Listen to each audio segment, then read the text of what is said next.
Salut tout le monde et bienvenue à cette vidéo. Donc toujours dans la continuité de l'apprentissage de Blender 4.x, donc toujours avec ma version LTS, nous allons voir la gestion des vues. Je vous ai montré la dernière fois qu'il fallait vraiment que vous appreniez avec votre souris à pouvoir naviguer autour du cube, zoomer dessus avec la molette, pouvoir tourner avec, vous voyez. Alors je vous ai mis les raccourcis clavier, comme ça vous permet de voir ce que je vous expliquais. Ce que j'appelle la touche Shift, vous voyez, c'est on dit aussi Maj au niveau de la touche, elle est au-dessus de la touche Contrôle et elle fait ça. Quand j'appuie sur le bouton gauche de ma souris, vous voyez que celui-ci apparaît. Chaque fois, je vous l'encadre en rouge. Bouton milieu de ma souris, celui-ci apparaît. Donc ça, c'est vraiment génial. Et bouton droit, celui-ci apparaît. Donc ça vous permet vraiment de voir tout ce que je vais vous indiquer au niveau de mes actions par rapport à votre apprentissage. Alors, ce qu'il faut savoir, c'est qu'en fin de compte, Blender, là, vous êtes ce qu'on appelle une vue en perspective. Ça veut dire que vous allez pouvoir travailler sur une seule vue.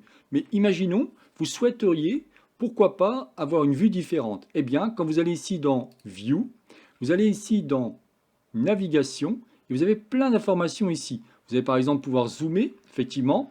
Vous pouvez avoir, si vous avez, mettons, un...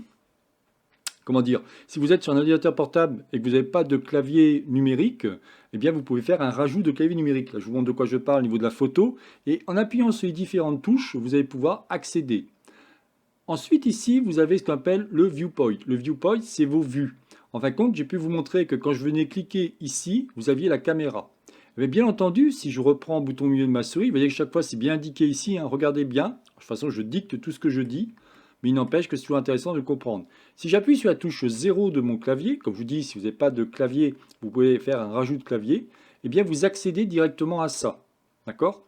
Ce qui est très intéressant, c'est que vous allez m'entendre très souvent, et souvent je fais des erreurs, et je m'en excuse d'avance. Si j'appuie sur 1, c'est la vue de face. Là, on est ce qu'on appelle en orthographique. Je vous expliquerai un peu plus tard ce qu'on appelle la vue orthographique et la vue en perspective. Si j'appuie sur 3, je suis en vue de côté. Là, c'est pas terrible parce que c'est un carré. Donc ce que je vais faire, enfin un cube plutôt, je vais vous rajouter un élément, hop, et on va noter notre petit Suzanne. Voilà. Donc si j'appuie sur la touche 0, je suis en mode vue caméra. Si j'appuie sur la vue 1, je suis en vue de face. On voit bien ici qu'on est en vue de face. 3, je vais être en vue de côté. 5, je vais être en vue perspective ou orthonormée, mais j'en reviendrai dessus. Et 7, je vais être en vue de dessus. En général, vous utilisez 1, 3, 5, 7.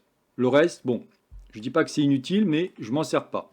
Vous les retrouvez, comme je vous disais, ici. Comme j'ai pu vous expliquer, vous avez plein de façons de travailler. Vous allez pouvoir travailler avec les pailles menus. Si vous souhaitez les activer ou pas au niveau de... Quand je viens ici dans Edit, on va pouvoir sans problème rajouter les options si on veut. Moi, pour l'instant, je reste comme ça, c'est très bien. Vous les retrouvez ici au niveau des menus. Quand je vais ici dans Viewpoint, vous voyez, on a ici la caméra. La vue de dessus, c'est 7.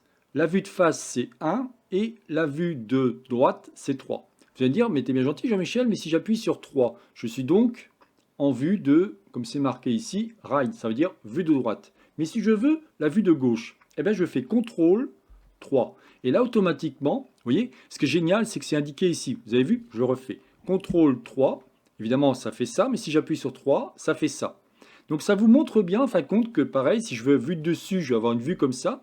Et si je veux la vue de dessous, je fais CTRL 7. Et automatiquement, j'ai la vue de dessus.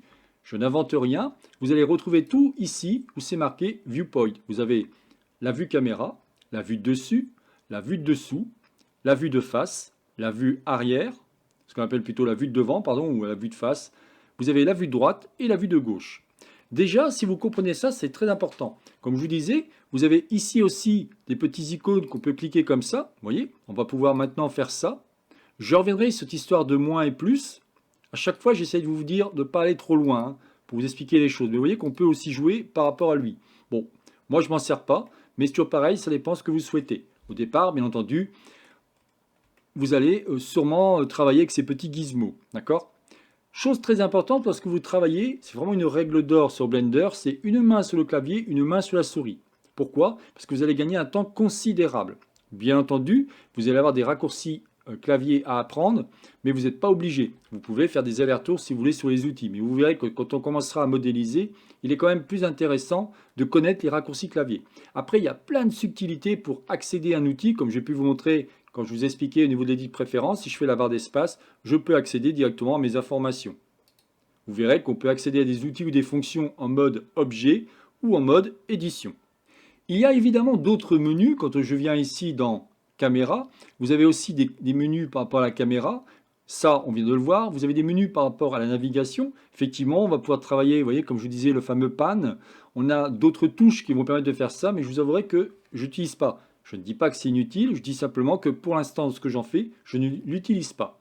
Vous avez même, si vous souhaitez, vous allez pouvoir partager votre écran, mais j'aimerais avant vous montrer comment, pour la prochaine vidéo, comment modifier votre interface. En l'occurrence, partager les vues, modifier l'interface pour avoir plutôt, par exemple, j'aimerais ici avoir une vue de face et pourquoi pas ici une vue de dessus.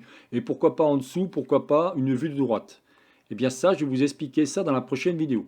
Voilà, bah écoutez, je n'en dirai pas plus par rapport à cette vidéo. C'est donc la chaîne Blender pour tous, réalisée par Jean-Michel. Si vous avez aimé cette vidéo, n'oubliez pas de liker ou tout simplement vous abonner à ma chaîne.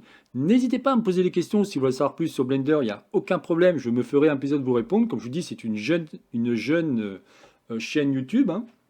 Donc évidemment, elle va prendre du temps, mais vous allez voir que je vais vous proposer beaucoup de vidéos. Comme je vous dis, vous devez vous apercevoir que les versions Blender 2.8, elles continuent à avancer. J'ai à peu près 60 vidéos à vous proposer. Et ça vous permettra vraiment de voir plein de choses. Après, je vous ferai sûrement plein de vidéos sur les modifiers. Enfin, vous allez voir, on va avoir pas mal de trucs très intéressants. Géométrie node, même un petit peu de programmation. Enfin, on peut faire énormément de choses sur Blender.